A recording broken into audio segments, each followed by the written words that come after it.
Trying to get that stretch in the neck, Oh, right there. You're carrying car parts with your head. Probably not the best thing. Weight training, resistance training. It was good. Good morning, everybody. Hi. I wanted to share with everyone um, just a few tips that we use around our house to support our health and our immunity and, well, to keep it safe and welcoming um, for those that come in.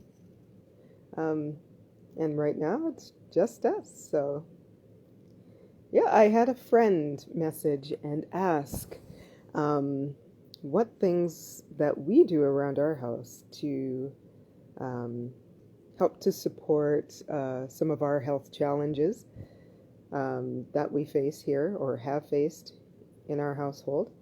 And so I decided I wanted to do it by video, and then because I was writing out a list and the list is really long, and I think it would be better if I just vocalized it. And then I thought, why not share this with everyone so that they know some of the things that we've had to focus on over the years.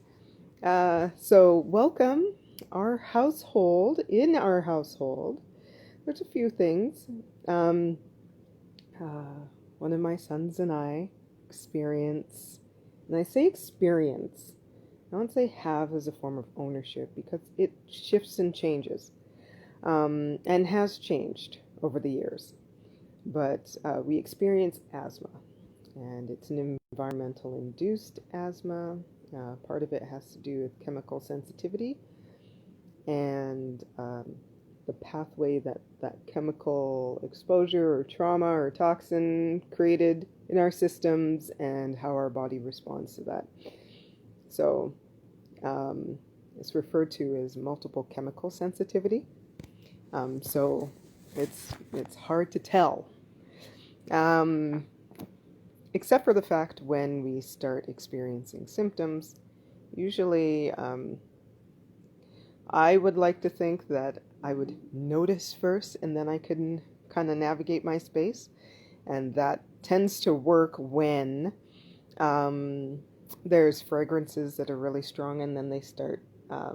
It depends. Sometimes they're tolerable, and sometimes there's irritants in whatever the fragrance or whatever smell is coming from.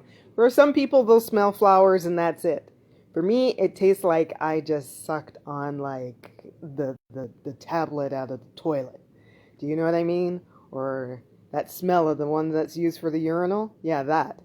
So sometimes that hits, yeah, and then I'm like, there's a chemical here, right? And so I try to navigate, figure out where that's coming from, and then when I find the source, then I try to neutralize it. So one of the things we do to neutralize or keep our air clear of certain irritants, which is kind of funny because for some people it's still an irritant, but anyhow, is hydrogen peroxide. So we spray that in the air.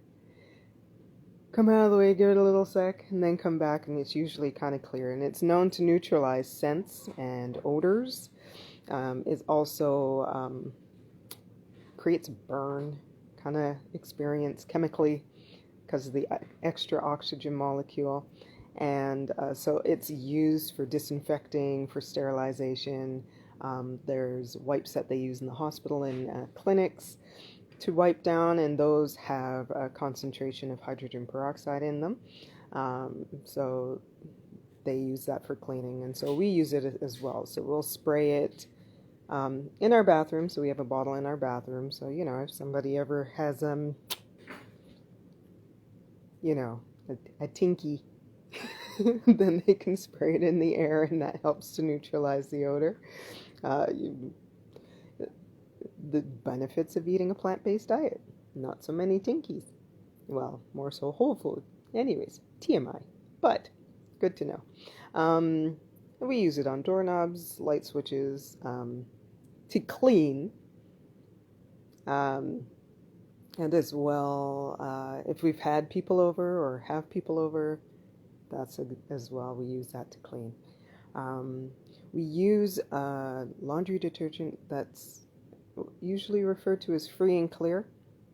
So there's the free and clear ones, but not all of them are free and clear of all the irritants. So you have to kind of pick and choose one that's a little more natural. There's one that we've been using for a while, and it doesn't trigger anything. There's no scent, and it's amazing on my husband's construction clothes. Like his shirts went gray for many, many years, and when I put his quote-unquote gray shirts in there with this detergent, they turned white. So I use that. So reducing the amount of body burden. Okay, so you can look up body burden. You can go to ewg.org. It goes through, it has tons of resources in regards to how to clean and how to keep things toxin free. So that's kind of our focus, is to keep a toxin free household. We also, what else? So our focus, not just because of respiratory challenges, but also we experience autoimmune challenges as well. And the key for us is to manage inflammation. Now, inflammation happens naturally, period. So, like if you're working out, you're going to have inflammation because the repair process that's involved in putting your cells back together or making you stronger, that involves a bit of inflammation. But eating foods that are known to be anti-inflammatory, that really helps. And again, avoiding foods that are known to be inflammatory. So when you cut out the inflammatory foods and then eat more of the anti-inflammatory foods, you'll start experiencing a reduction in inflammation all over your body. And in particular, one that you want to notice is the one that's happening in your head. So inflammation in your head looks like brain fog or forgetting things. A lot of people attribute it to getting older, but that's a load. Because I have a neighbor who's 80 and he remembers things his siblings don't. And they're amazed at the level at which he can remember things. And part of it is because he tells the same story over and over and over again. So you can't forget it. And he doesn't add anything to it. It's literally the same story. And he remembers the details. And he remembers the colors and the smells. And so that's another thing that's really a supportive practice, just brain-wise. But I digress. That's not back to the whole safe and supportive household. But it is something that I appreciate about my neighbor.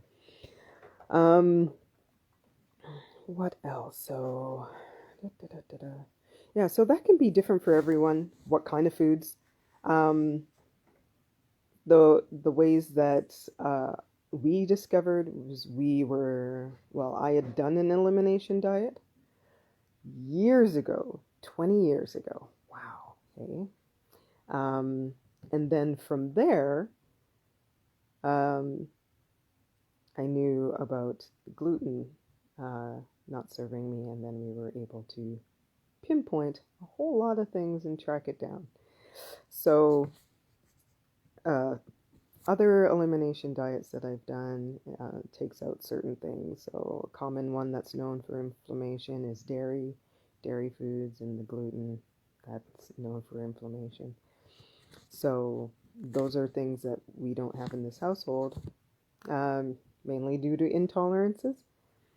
We'll call it intolerances.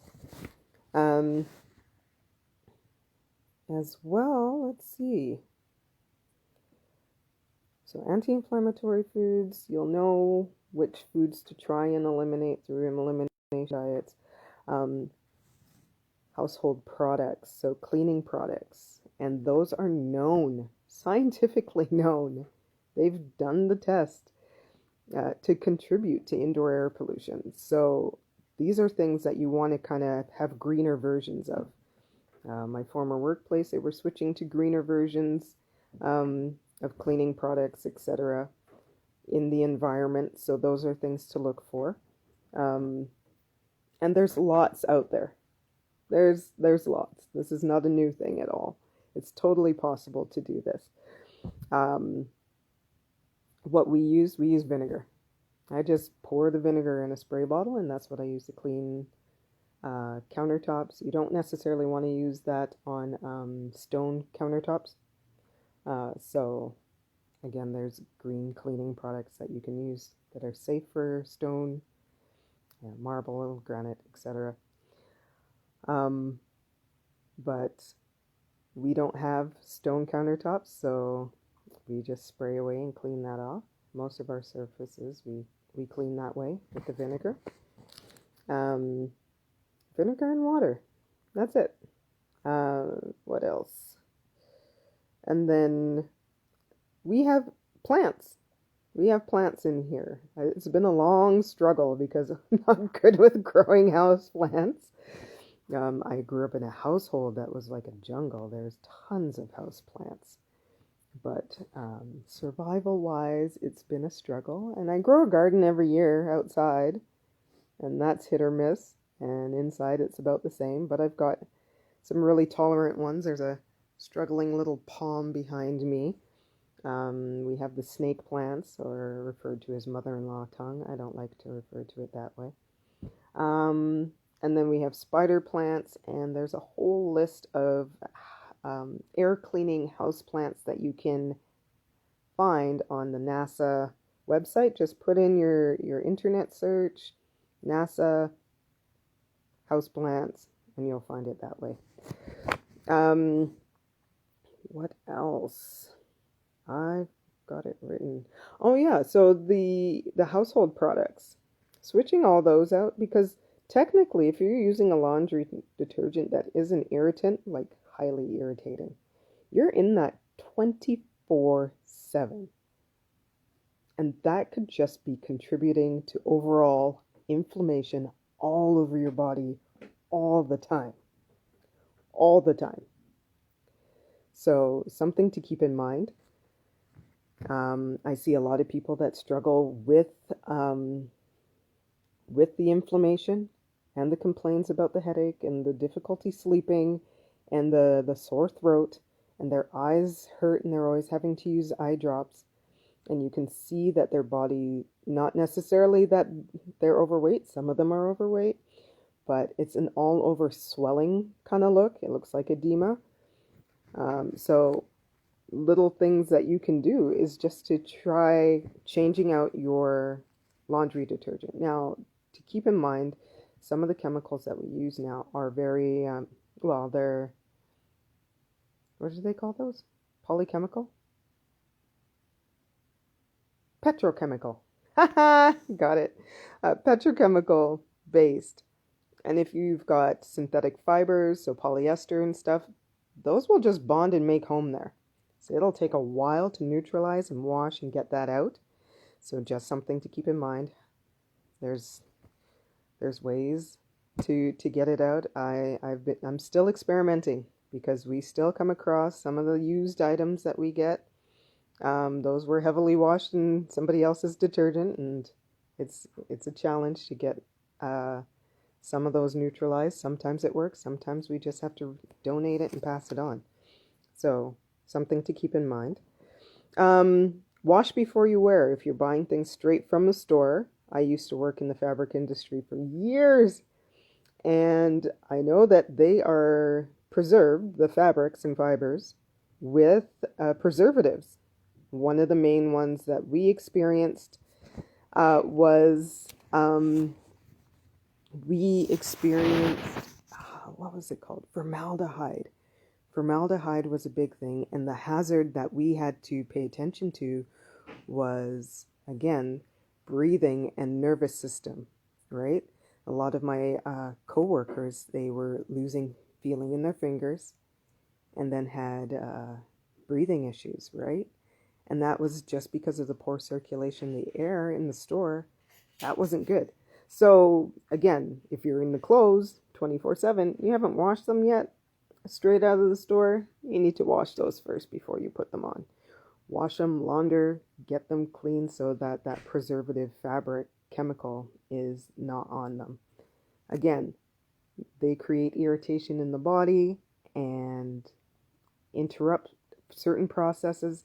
And if our body is trying to protect us or repair the damage being done that way, it's not able to support our immunity the other way, right? So we want to take that burden off, take that body burden off so that our body can focus on doing the things like helping to protect us from pathogens and other germs that are trying to make home and grow and make us sick, right? So we don't need the additional stuff in our inside environment making us sick.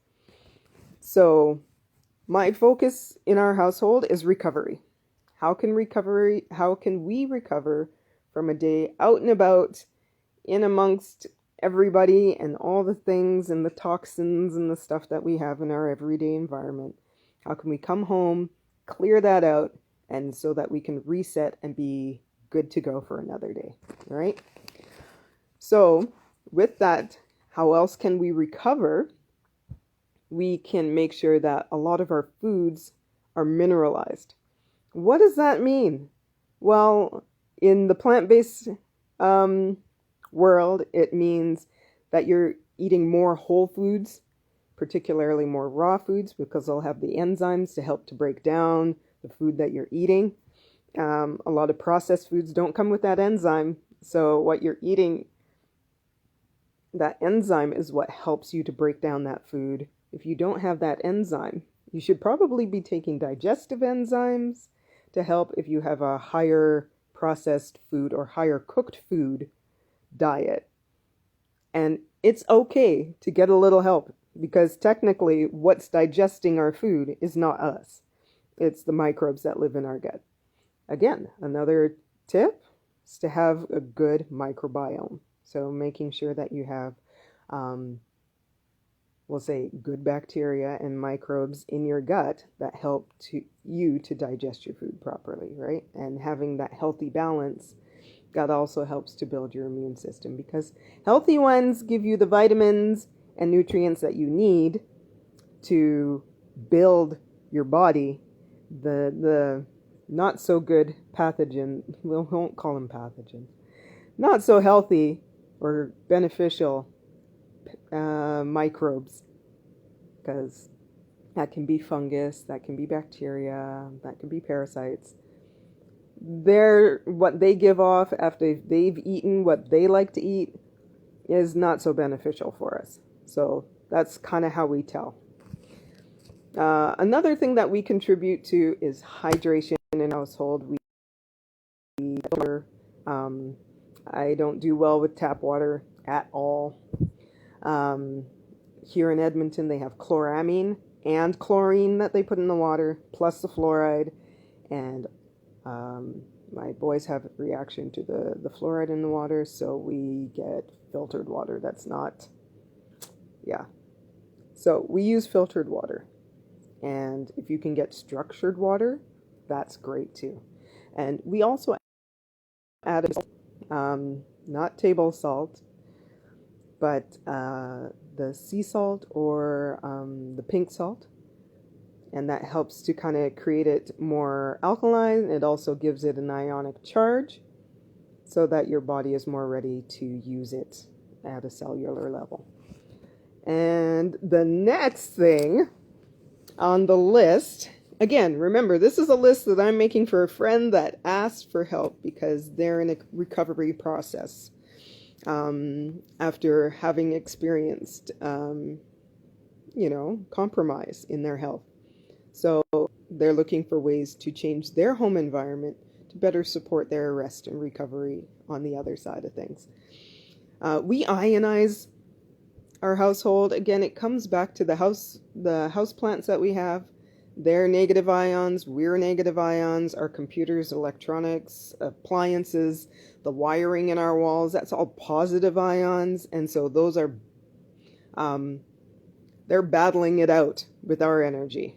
So it can neutralize our energy. Actually, right now, as I'm holding my cell phone, I have an EMF ionizer on the back for my friend Caitlin. Yay! Vibes up.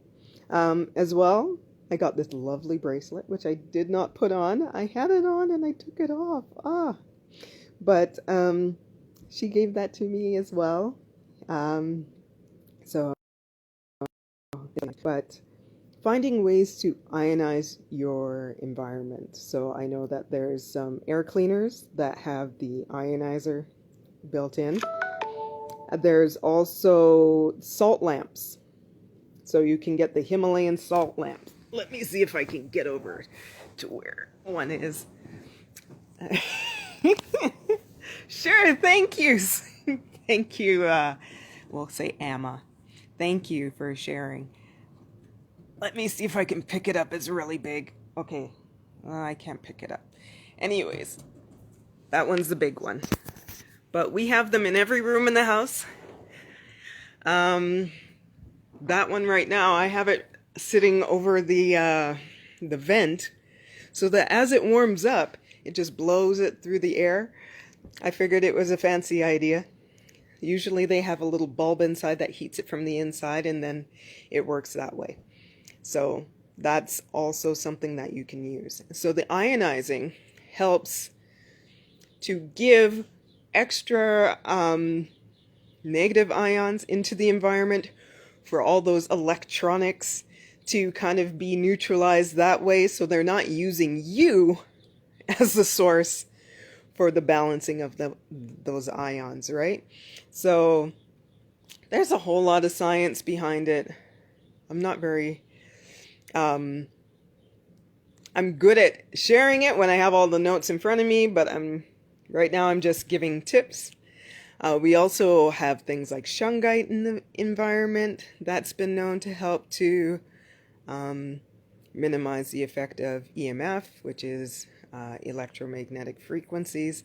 Again, another key thing, don't wear cell phones on your body. So if you like to keep it in your back pocket, make sure you have an EMF protector on there.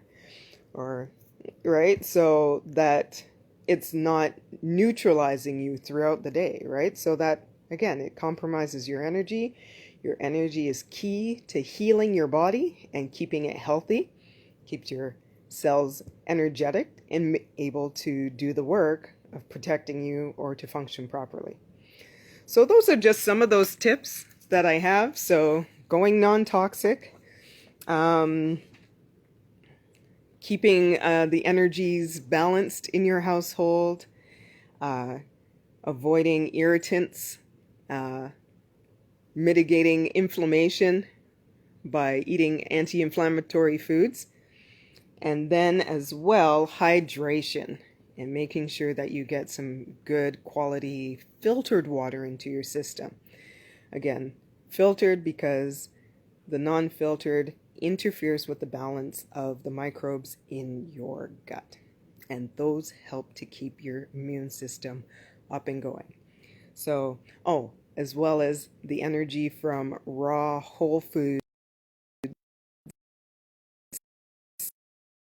really help to keep you going as well. So that's how we keep our home safe and supported. And just to back around to the hydrogen peroxide, oxygen. It also helps to add oxygen into your environment as well. So I hope some of those help. And everyone, I hope you have a great day. Thank you for being here. All right, bye.